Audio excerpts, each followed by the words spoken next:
Hello everybody and welcome back to another video on the Currency Keeps channel. Today we're going to be talking about the 1913 Liberty Head nickel. The 1913 Liberty Head nickel is an American 5-cent piece which was produced in extremely limited quantities unauthorized by the United States Mint, making it one of the best known and most coveted rarities in American numismatics. In 1972, one specimen of the 5-cent coin became the first coin to sell for over $100,000. In 1996, another specimen became the first to sell over $1 million. A specimen was sold for $3 million in 2004 in a private sale, then resold for $3.7 million at a public auction in 2010. These were the first official strikings of nickels in 1913, since the United States Mint's official records list no Liberty Head nickels produced in that year.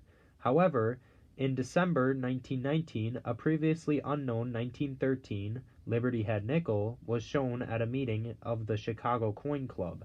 Then in August 1920, the general numismatic community learned of the 5 Liberty Head nickels dated 1913, all owned by Samuel Brown, a numismatist who attended the American Numismatic Association's annual convention and displayed the coins there. He had shown the nickel at the Chicago Club meeting and had previously placed an advertisement in the December 1919 issue of the Numismatist soliciting information on these coins, offering to pay $500 for each, and ostensibly purchasing them as a result. However, Brown had been a mint employee in 1913, and many numismatic historians have concluded that he may have struck them himself or had them struck and taken them from the mint. In January 1924, Samuel Brown sold all 5 1913 Liberty Head nickels. The intact lot passed through the hands of several other coin dealers before finally being purchased by Colonel E.H.R. Green, who kept them in his collection until his death in 1936. His estate was then auctioned off, and the 5 1913 Liberty Head nickels were purchased by 2 dealers, Eric P. Newman and B.G. Johnson, who broke the set up for the first time. Later rumors that there is a 6th specimen that was lost or is otherwise hidden appear to be unfounded. Of the 5 1913 Liberty Head nickels, 2 have proof surfaces and the other 3 were produced with standard striking techniques.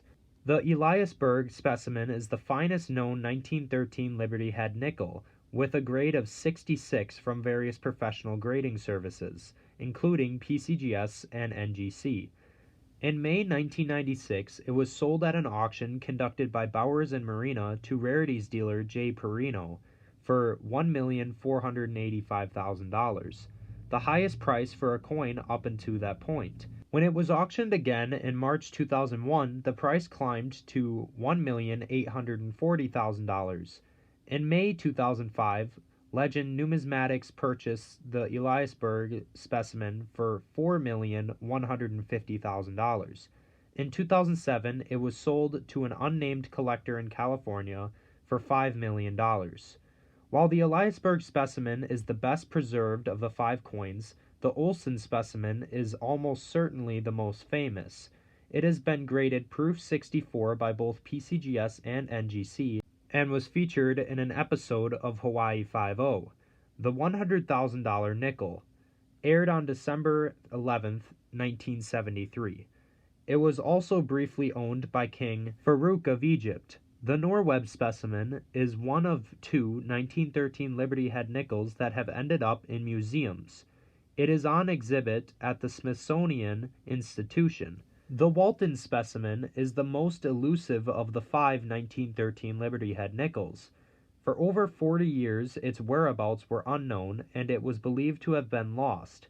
George O. Walton, for whom the specimen is named, purchased it from Newman and Johnson in 1945 for approximately $3,750, equal to $56,444 today. On March 9, 1962, Walton died in a car crash en route to a coin show. He had promised the show's promoters that he would exhibit the 1913 Liberty Head nickel there, so it was assumed to have been among the coins in his possession at the time of the fatal crash. $250,000 worth of coins were recovered from the crash site, including the 1913 Liberty nickel, which was protected in a custom-made holder. When Walton's heirs put up his coins for auction in 1963, the nickel was returned to them because the auction house had mistakenly determined the coin to not be genuine. As a result, the coin remained in the family's possession, being stored in a strongbox at the floor of a closet in his sister's home for over 40 years. Professional Coin Grading Service examined it at length and compared it to the other 4 known specimens at a later date. It was determined that the Walton specimen was genuine. The coin was sold at auction by the heirs in April 2013 for $3,172,500, significantly above an estimated value of $2,500,000.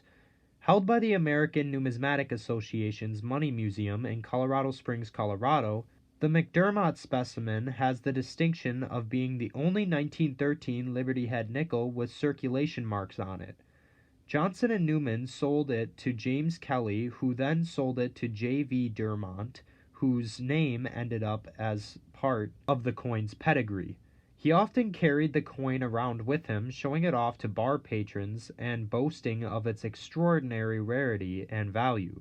The coin lost some of its original mint luster in the process, and McDermott eventually protected it in a holder to prevent further wear. After his death, the coin was then sold at auction to Aubrey Beebe in 1967 for $46,000, who along with his wife donated it to the A&N in 1989, where it is exhibited in the Money Museum. That's going to wrap it up for this video. If you enjoyed, be sure to like and catch us on the next video for some more currency you should keep.